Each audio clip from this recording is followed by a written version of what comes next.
Jam qualify ചെയ്യാന്ന് പറഞ്ഞാൽ ഭയങ്കര നമ്മൾ ഒരുപാട് ഇരുന്ന് പഠിക്കണം എന്നൊന്നുമില്ല. എനിക്കൊരു വാശി പോലെ എന്തായാലും അത് കിട്ടണം എന്നുള്ള. എന്താ വെച്ചാൽ എക്സാം പേപ്പർ ആയാലും എന്തായാലും ഞാൻ മൊത്തത്തിൽ ഡൗൺ ആയി. പിന്നെ എനിക്ക് കണ്ടിന്യൂ ചെയ്യാൻ പറ്റുന്നില്ലേ. നാളെയാണ് എക്സാം, ഇന്നിപ്പോൾ ഞാൻ എന്താ കാട്ടുക, ഞാൻ അങ്ങനെ വിചാരിച്ചു. ഫസ്റ്റ് എക്സാമാണ് ഞങ്ങൾക്ക്.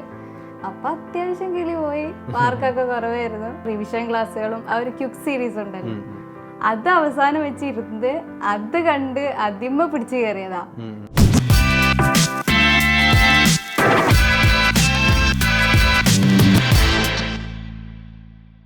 സോ നമ്മളെ കൂടെ ഇന്നുള്ളത് ഫെബിനയാണ്. ഫെബിന ഇപ്പം NIT കാലിക്കറ്റിലാണുള്ളത്. കേരളത്തിലെ തന്നെ നിലവിലുള്ള NIT-കളിൽ ഒന്നാണ്. പിന്നെ അതേപോലെ തന്നെ മികച്ച NIT-കളിൽ ഒരു NIT ആണ് കാലിക്കറ്റ്. അപ്പോൾ MES പൊന്നാനിയിലാണ് ഫെബിന പഠിച്ചത് അല്ലേ? സോ പൊന്നാനിയിൽ നിന്ന് NIT കാലിക്കറ്റിലേക്ക് എത്തിയ വിശേഷങ്ങളൊക്കെ എങ്ങനെയുണ്ട്? NIT കാലിക്കറ്റ് എങ്ങനെയുണ്ട്? ഇപ്പോൾ ഫസ്റ്റ് സെമസ്റ്റർ ഒക്കെ കഴിഞ്ഞല്ലോ. ഇപ്പോൾ ഫസ്റ്റ് സെമസ്റ്റർ കഴിഞ്ഞു, ജസ്റ്റ് കഴിഞ്ഞിട്ടുള്ളൂ. ഇപ്പോൾ റിസൾട്ടിന് വേണ്ടിയിട്ട് വെയിറ്റ് ചെയ്യാണ്. പിന്നെ MES-ഉം NIT-യും തമ്മിലുള്ള ഡിഫറൻസ് എന്താ വെച്ചാൽ NIT മൊത്തത്തിൽ സ്റ്റാൻഡേർഡാണ്. മൊത്തത്തിൽ അക്കാദമിക്സ് ആയാലും ലാബ് ആയാലും പിന്നെ പഠിക്കാനുള്ളത് എന്തായാലും അതിൻ്റേതായ ഒരു സ്റ്റാൻഡേർഡ് ഉണ്ട്. MES-ന് ഒരുപാട് വ്യത്യാസമുണ്ട്. പക്ഷേ എന്താ വെച്ചാൽ കുറച്ച് ടൈറ്റുമാണ്. അപ്പം നമ്മൾ അതിനനുസരിച്ച് വർക്ക് ചെയ്യണം. ഞങ്ങൾക്കിപ്പോൾ ഫസ്റ്റ് സെമ്മിൽ ഏഴ് പേപ്പേഴ്സാണ് ഉള്ളത്. ഒരു ഇലക്റ്റീവ് അടക്കം 7 പേപ്പേഴ്സ് ഉണ്ട്. ഇതുവരെയുള്ള സെമസ്റ്ററിൽ 4 പേപ്പേഴ്സൊക്കെ ഉണ്ടായിട്ടുള്ളൂ. ഞങ്ങളെ ബാച്ചൊക്കെ അത് 7 മാറ്റി. എന്താ വെച്ചാൽ ഫൈനൽ ഇയറിൽ ഫൈനൽ സെമ്മിൽ ഞങ്ങൾക്ക് പ്രൊജക്റ്റ് മാത്രം ആക്കിയിട്ട് ഞങ്ങളെ ഫ്രീ ആക്കാൻ വേണ്ടിയിട്ടാണ്. ഇല്ല, ഒരു ഇലക്റ്റീവ് എന്തോ ഉണ്ട് ലാസ്റ്റ് പ്രൊജക്റ്റിന്റെ കൂടെ, അല്ലാതെ വേറെ കോറോ ഒന്നുമില്ല. സെക്കൻഡ് സെമ്മിൽ ഒരു മിനി പ്രൊജക്റ്റ് ഉണ്ട്. എന്ന് വെച്ചാൽ 7 പേപ്പേഴ്സും ഉണ്ട്, ഒരു മിനി പ്രൊജക്റ്റും ഉണ്ട്. പിന്നെ ഫൈനൽ സെമ്മിലാണ് മെയിൻ പ്രൊജക്റ്റ് ആയിട്ട് വരുന്നത്. പിന്നെ സെമസ്റ്റർ എങ്ങനെയാണ്? ഇപ്പോൾ മിഡ് സെമസ്റ്റർ ഉണ്ടോ അതോ കംപ്ലീറ്റ് ആയിട്ട് ഒരു സെമസ്റ്റർ ആണോ ഉണ്ടാവുക? അല്ല, ഒരു മിഡ് സെം എക്സാം ഉണ്ടാവും, അത് കഴിഞ്ഞിട്ട് ഒരു സെമസ്റ്റർ. അപ്പോൾ കുറച്ചുകൂടി ബുദ്ധിമുട്ടായിരിക്കും എന്ന് വെച്ചാൽ പെട്ടെന്ന് എക്സാമിന്റെ ഫ്രസ്ട്രേഷൻസ് വരും അല്ലേ? അത് അത്യാവശ്യമുണ്ട്. കാരണം എക്സാമിന് ലീവ് ഒന്നും ഉണ്ടാവില്ല. എക്സാമിന്റെ മുന്നേ ലീവ് ഉണ്ടാവില്ല, ഇടയിലും ലീവ് ഉണ്ടാവില്ല. അപ്പോൾ നമ്മൾ നോർമൽ ഇപ്പം ഞാനൊക്കെ അന്ന് എക്സ്പീരിയൻസ് ചെയ്ത സംഭവം എന്ന് വെച്ചാൽ ഇപ്പം നമ്മൾ ആ ഒരു സംഭവം ഫേസ് ചെയ്തിട്ടില്ല. നോർമലി ഉണ്ടാവുകയാണെങ്കിലും എക്സാം വരും, ചിലപ്പോൾ മാറ്റി വെക്കും, പിന്നീടായിരിക്കും പല ടൈമിലായിരിക്കും നടക്കുക. അപ്പോൾ ഈ ജോയിൻ ചെയ്ത് ഉടനെ തന്നെ എക്സാം ഉണ്ടാവും നമ്മൾ ആരും പ്രതീക്ഷിക്കില്ല. ഫസ്റ്റ് എക്സാമിന്റെ ഒരു എക്സ്പീരിയൻസ് എങ്ങനെ ഉണ്ടായിരുന്നു? കിളിപോയ അവസ്ഥയായിരുന്നു. അത് ശരിക്കും കിളിപോയ അവസ്ഥ തന്നെയാണ്. കാരണം നമ്മൾ കയറിയിട്ടുള്ളൂ, പ്രത്യേകിച്ച് ആ ഒരു ട്രാക്കിൽ കയറിയിട്ടില്ല. പിന്നെ നമ്മൾ ഇതുവരെ ഫോളോ ചെയ്തൊരു രീതിയിലല്ല. അവിടെ എക്സാം പേപ്പറേ ഡിഫറെന്റാ. നമുക്ക് ഒരു ട്രാൻസിഷൻ ഫേസ് ഉണ്ടായിരുന്നു, അത് ബുദ്ധിമുട്ട് അതിപ്പോഴും ഉണ്ട്. ഈ ഫസ്റ്റ് സെം കഴിഞ്ഞ് സെക്കൻഡ് സെം ഒക്കെ ആവുമ്പോഴത്തേനും ഈ ഒരു സംഭവം എല്ലാവരും പറയുന്നതാ. അപ്പൊ ഫീഡ്ബാക്കിൽ ഇപ്പൊ കിട്ടിയ എല്ലാ ആളുകളും വിളിക്കുന്ന സമയത്ത് അല്ല എക്സാം കഴിഞ്ഞ് അവർ ജോയിൻ ചെയ്ത് ഒരു 2 ആഴ്ച കഴിഞ്ഞ് മിക്ക ആളുകളും എനിക്ക് മെസ്സേജ് അയച്ചിട്ടുണ്ട്. അപ്പൊ എല്ലാവരും പറഞ്ഞത് സാർ ഇത് നടക്കുമോന്ന് അറിയില്ല. അപ്പൊ ഞാൻ പറഞ്ഞു അത് അങ്ങനെ തന്നെയാണ്, ട്രാൻസിഷൻ ഫേസ് ഉണ്ടാകും. അപ്പം ഗ്രാജുവലി എനിക്ക് തോന്നുന്നത് ട്രാക്കിലേക്കാകാം അല്ലേ? പിന്നെ പഴയ എക്സാം ഒക്കെ ഒരുപാട് ലീവൊക്കെ കിട്ടി, നമ്മൾ അങ്ങനെ ലീവ് ആ ടൈമിൽ ലീവിന് നമ്മള് നോർമലി ഇനി ഇപ്പൊ പറഞ്ഞപ്പോഴാണ് സാധാരണ നമ്മള് എക്സാമിനെ കാണുന്നത് എങ്ങനെയാന്ന് വെച്ചാൽ ഭയങ്കര ലാവിഷ് ആയിട്ടാണ്. നമ്മൾ കുറെ സമയം എടുത്തിരുന്ന് പഠിച്ച് പ്രിപ്പയർ ചെയ്ത്. പക്ഷേ ഈ NIT IIT-ലൊക്കെ പല അക്കാദമിക്സ് ഇനിയിപ്പോ എക്സ്പെഷ്യലി ഹയർ എഡ്യൂക്കേഷനിൽ വരുമ്പോൾ അത് നോർമൽ പ്രോസസ്സാ അല്ലേ? അപ്പൊ നമ്മുടെ ഡെയിലി ലൈഫ് നാളെ എക്സാം, ഓക്കെ നാളെ എക്സാം. സർപ്രൈസ് ടെസ്റ്റ് എന്തെങ്കിലും ഉണ്ടോ? ഉണ്ട്, രാമൻ ഹാള് പറഞ്ഞിട്ടൊരു ഹാളുണ്ട് അവിടെ. അപ്പൊ അതില് പോകാൻ പറഞ്ഞു. അപ്പൊ ഞങ്ങളെല്ലാരും എന്താ ക്ലാസ് ചിലപ്പോൾ അവിടെ ആയിരിക്കും, അങ്ങനെ വിചാരിച്ച് പോയി. ഇപ്പൊ സാർ ഇങ്ങനെ ചിരിക്കുന്നുണ്ട്, ഞങ്ങൾ എന്താ ഒരു മിസ്റ്റീരിയസ് ആയിട്ട് എന്താ ചിരിക്കണമെന്നൊക്കെ വിചാരിച്ചു. അവസാനം സാറ് പറഞ്ഞു ബാഗെല്ലാം പുറത്ത് വെച്ചിട്ട് പെന്ന് മാത്രം എടുക്കുക, എക്സാം ക്വസ്റ്റ്യൻ പേപ്പർ തന്നു എല്ലാവരും. അതും ക്വസ്റ്റ്യൻസ് ഉണ്ടാവുക വെച്ചാൽ നമ്മളിപ്പോ നമ്മുടെ യൂണിവേഴ്സിറ്റിയിലൊക്കെ പറഞ്ഞാൽ നമ്മൾ പഠിച്ച സംഭവങ്ങൾ എക്സ്പെക്ട് ചെയ്യാം, ഇന്നതാണ് വരിക, ഇത് ഇത്ര മാർക്കിനുണ്ടാവും, നമുക്ക് ഇതൊക്കെ പഠിച്ചാൽ. പിന്നെ അതേപോലെ നമുക്ക് ഇത്ര സിലബസ് ഉണ്ടെങ്കിൽ കുറച്ച് ഭാഗം പഠിച്ചാൽ തന്നെ അത്യാവശ്യം മാർക്ക് കിട്ടും. കാരണം എക്സെപ്ഷൻ ക്വസ്റ്റ്യനും ഒക്കെ ഉണ്ടാവും. ഇതെങ്ങനെയാ വെച്ചാൽ മെയിൻലി പ്രോബ്ലംസ് ആയിരിക്കും. പ്രോബ്ലംസ് പറയുമ്പോൾ നമുക്ക് അത്യാവശ്യം നമ്മൾ ഇന്നതാണെന്ന് എക്സ്പെക്ട് ചെയ്യില്ല. അതും ഫസ്റ്റ് എക്സാമാണ് ഞങ്ങൾക്ക്. അപ്പം അത്യാവശ്യം കിളി പോയി, മാർക്കൊക്കെ കുറവായിരുന്നു. പിന്നെ എന്താ വെച്ചാൽ കുറേ ആൾക്കാർക്ക് അങ്ങനെ കുറവായിരുന്നു. അതിൽ നല്ല ടോപ്പ് മാർക്ക് ഇടുന്ന 3-4 ആൾക്കാരുണ്ടാവും. അതെങ്ങനെ പോയാലും അവരുണ്ടാവും. റിലേറ്റീവ് ഗ്രേഡിംഗ്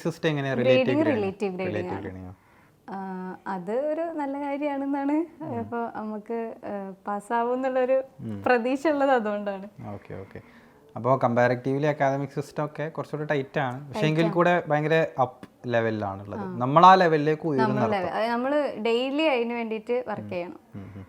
എവിടെയെങ്കിലും ഇന്നെടുത്ത അപ്പം നമ്മൾ എന്താ ക്ലാസ്സിൽ എപ്പോഴും എന്താ എടുക്കണേ അപ്പം തന്നെ അത് തീർക്കാൻ നോക്കണം. അപ്പം ഞങ്ങൾക്കൊന്നും അത് ഡൗട്ട് ചോദിക്കാൻ, പ്രത്യേകിച്ച് നമ്മൾ മലയാളീസിന് എന്താണ് എടുക്കുന്നത് അത് ചോദിക്കാൻ മടിയായിരിക്കും. ഇത് നമുക്കറിയില്ല എന്ന് ബാക്കിയുള്ളത് പറഞ്ഞാൽ അത് മോശമല്ലേന്ന്. പക്ഷേ ആ ഒരു സംഭവം നീ അവിടുന്ന് ഡിഫറൻസ് കണ്ട് നോർത്ത് ഇന്ത്യൻസ് ചില കുട്ടികളൊക്കെ ഉണ്ടാവും, എന്താ പറയണത്, ഒരു ചിലപ്പം എന്ത് പൊട്ടത്തരാണെങ്കിൽ അവരത് അപ്പം ചോദിക്കും. പക്ഷെ നമ്മൾ ആ ഒരു ചെറിയ ഡൗട്ടും നമ്മൾ മനസ്സിൽ വെച്ചിട്ട് അത് മൊത്തം കൊളാക്കി കളയും.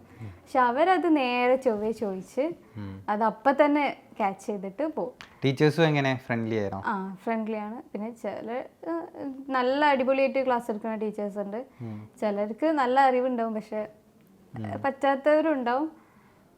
മൊത്തത്തിൽ ടീച്ചിങ് ഒക്കെ നല്ല തന്നെ, നല്ല ഓവറോൾ അപ്പോൾ ഇറ്റ്സ് ഗുഡ്.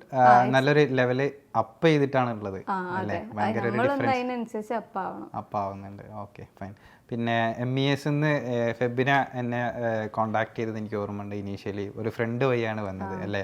അന്ന് വിളിച്ച് സംസാരിച്ച് ഞാൻ കൃത്യമായിട്ട് ഓർക്കുന്ന ആ കാര്യം എന്താണെന്ന് വെച്ചാൽ പ്രിപ്പറേഷൻ തുടങ്ങി, പിന്നെ എന്തോ കാര്യങ്ങളോട് ഡൗൺ ആയിപ്പോയി അല്ലേ? പിന്നെ തിരിച്ചു പിടിച്ചതാണ്. എങ്ങനെ തിരിച്ചു പിടിച്ചത് എങ്ങനെയെന്ന് പറയോ? പിന്നെ അതേപോലെ തന്നെ എങ്ങനെ ഡൗൺ ആകാൻ എന്തായിരുന്നു? ഞാൻ പൊതുവേ ഞാൻ ഓൺലൈൻ ക്ലാസ്സിന് എനിക്ക് പറ്റാത്തൊരു സംഭവം. കൊറോണ ക്ലാസ് ആയാലും ഞാൻ തീരെ ആ ടൈമിൽ തീരെ ഫോളോ ചെയ്യാതെ വിടുന്ന സംഭവം. പക്ഷേ ജാമിൻ്റെ ആയതുകൊണ്ട് പ്രത്യേകിച്ച് സാറിനൊക്കെ പ്രത്യേക കൺസിഡറേഷനിൽ വന്നതാണ് ഞാൻ. അപ്പം ഞാൻ എന്തായാലും മെനക്കെട്ട് പഠിക്കണം എന്ന് വെച്ചിട്ട് തന്നെയായിരുന്നു. പക്ഷെ കുറച്ച് കഴിഞ്ഞപ്പോൾ ഞാൻ കയറിയ സമയത്ത് ഇലക്ട്രോണിക്സ് ഇത് കൈനറ്റിക് തിയറി കഴിഞ്ഞ് ഇലക്ട്രോണിക്സ് കയറാം. അപ്പോൾ ഇലക്ട്രോണിക്സ് എനിക്ക് ആ സമയത്ത് തീരെ ഒരു ഇതില്ലാത്ത ഇതായിരുന്നു. അപ്പോൾ ഞാൻ സാറ് പറയുന്നത് എപ്പോഴും കോൺടാക്ട് ചെയ്യണമെന്ന്, പക്ഷെ ഞാനത് ചെയ്തില്ല.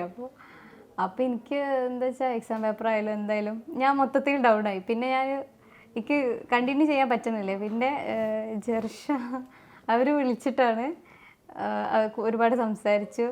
അപ്പോൾ പിന്നെ എനിക്ക് പിന്നെ ഒരു ഇത് വന്നു, എന്തുവായാലും എനിക്കൊരു വാശി പോലെ എന്തായാലും അത് കിട്ടണം എന്നുള്ള. എന്നാലും എനിക്ക് ബുദ്ധിമുട്ടുണ്ടായിരുന്നു ഓൺലൈൻ ക്ലാസ് തീരെ ശീലമില്ലാതെ. ഞാൻ സത്യസന്ധമായിട്ട് പറഞ്ഞാൽ സാറിൻ്റെ റിവിഷൻ ക്ലാസ്സുകളും ആ ഒരു ക്യുക്ക് സീരീസ് ഉണ്ടല്ലോ, അത് അവസാനം വെച്ചിരുന്നത് അത് കണ്ട് അതിമ്മ പിടിച്ചു കയറിയതാ. എനിക്ക് അറിയണത് മാത്രം ഞാൻ അറ്റൻഡ് ചെയ്തു. പക്ഷെ എനിക്ക് ഞാൻ എന്താ പഠിച്ചത് അതെനിക്ക് നന്നായിട്ട് അറിയായിരുന്നു. അത് മാത്രം ഞാൻ അറ്റൻഡ് ചെയ്തു. അറിയില്ല, ഒരു തരി സംശയം ഉണ്ടെന്ന് കണ്ട സാധനം ഞാൻ വിട്ടു. അതാണ് നമ്മള് അറിയണത് മാത്രം അറ്റൻഡ് ചെയ്തു, അങ്ങനെ കിട്ടി.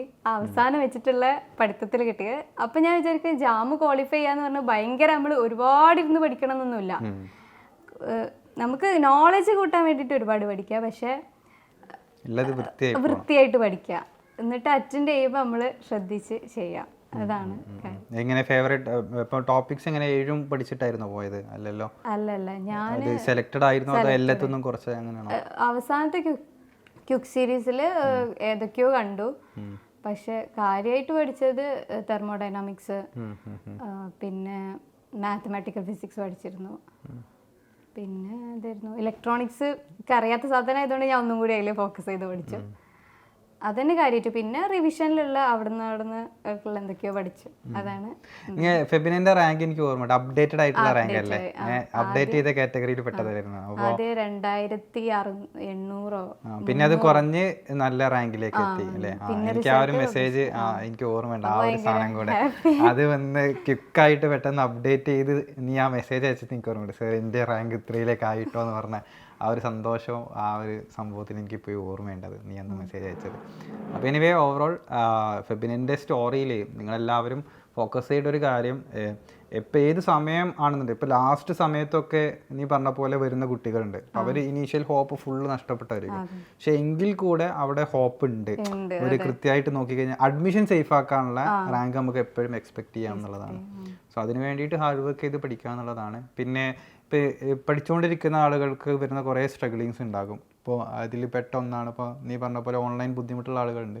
പിന്നെ പല ആളുകൾക്കും വലിയ സ്ട്രഗിളിങ്സ് മാനേജ് ചെയ്യുക എന്നുള്ളതാണ് ഓൺ ഗോയിങ് ആയിട്ടുള്ള സ്റ്റുഡൻസിന്. അപ്പോൾ അതിനൊക്കെ എന്തെങ്കിലും സ്ട്രാറ്റജി പ്ലാനിങ് ഒക്കെ പറഞ്ഞു കൊടുക്കാനുണ്ടോ? എനിക്ക് പ്രത്യേകിച്ച് പറയാനുള്ളത് വെച്ചാൽ നമുക്ക് എപ്പോ തുടങ്ങണെന്നുള്ളതല്ല, അപ്പൊ നമുക്ക് എന്താ പഠിക്കാൻ പറ്റണം അത് പഠിക്കാം. എനിക്ക് ഇത്ര സമയമില്ല, എനിക്കൊന്നും പഠിക്കാൻ പറ്റില്ല, പക്ഷെ അപ്പൊ നിങ്ങൾക്ക് ഒരു ചെറിയ ടോപ്പിക് പഠിക്കാൻ പറ്റുമെങ്കിൽ അത് പഠിക്കാം. നാളെയാണ് എക്സാം, ഇന്നിപ്പോ ഞാൻ എന്താ കാട്ടുക, ഞാൻ അങ്ങനെ വിചാരിച്ചിരുന്നു. പഠിച്ചാണ് ഞാൻ എന്താ കാട്ടുക, എൻ്റെ ഒപ്പം ഉള്ളവരൊക്കെ പക്ഷെ നമ്മളെക്കാട്ടി കൂടുതൽ വർക്ക് ചെയ്ത പലർക്കും കിട്ടിയിട്ടില്ല. അപ്പൊ നമ്മള് കുറച്ചും കൂടി ട്രിക്കി ആയിട്ട് പഠിക്കുക. എനിക്ക് ഇന്നത് പഠിക്കുക, ഇത് ഞാൻ വൃത്തിക്ക് പഠിക്കും, ഇത് വരുമായിരിക്കും. അപ്പൊ അത് നമ്മള് ഇന്ന സാധനം, അത് എന്താണോ പഠിക്കണേ, ഏതാണോ സമയം, എന്താണോ നമുക്ക് പഠിക്കാൻ പറ്റണം അത് പഠിക്കാം. അതാണ് എനിക്ക് പറയാനുള്ളത്. അത് ഭയങ്കര പ്രധാനപ്പെട്ടതാണ്. കാരണം എക്സ്പെഷ്യലി നമ്മൾ കോളേജിൽ ആകുന്ന സമയത്ത് നമുക്കങ്ങനെ സ്കൂൾ സമയത്ത് പഠിച്ച പോലൊക്കെ പ്രിപ്പയർഡ് ആയിക്കൊണ്ടിരുന്ന് പഠിക്കാനൊന്നും ടൈം കിട്ടിയെന്ന് വരില്ല. ചിലപ്പോൾ അങ്ങനെ കാത്തിരുന്നാൽ അത് നീണ്ടുപോകും. എൻ്റെത് അങ്ങനെ തന്നെ ഉണ്ടായി. എക്സാം വരുമ്പോൾ ഞാൻ വിചാരിക്കും എനിക്ക് രണ്ടും കൂടി മാനേജ് ചെയ്യാൻ പറ്റില്ല, ഞാൻ എക്സാമിന് പഠിക്കാം. അപ്പോൾ ഇത് ഇങ്ങനെ ബേർഡൻ ആയിട്ട് ഇങ്ങനെ വെക്കുക. എന്നിട്ട് അവസാനം നമ്മൾ പഠിക്കാതിരിക്കുമ്പോൾ ഇത് ഒന്നാകെ കാണാൻ പറ്റില്ല, ഒന്നാകെ പഠിക്കാൻ പറ്റില്ല. അപ്പൊ അങ്ങനെ വെച്ചാൽ അതാണ് അവസാനം ഞാൻ റിവിഷനും ഇതൊക്കെ വെച്ചിട്ട്. ക്വിക്ക് സീരീസ് ഒക്കെ വളരെ ഹെൽപ്പ് ചെയ്തു. വളരെ ഹെൽപ്ഫുൾ ആയിരുന്നു. കാരണം സാറ് ഡിസ്കസ് ചെയ്ത പലതും അതേപോലെ എക്സാമിന് എനിക്ക് അങ്ങനെ ക്വസ്റ്റ്യൻ പേപ്പർ കണ്ടപ്പോൾ അയ്യോ ഇത് സാർ പറഞ്ഞതാണല്ലോ, അങ്ങനെ ഒരു ഫീൽ ഉണ്ടായത്.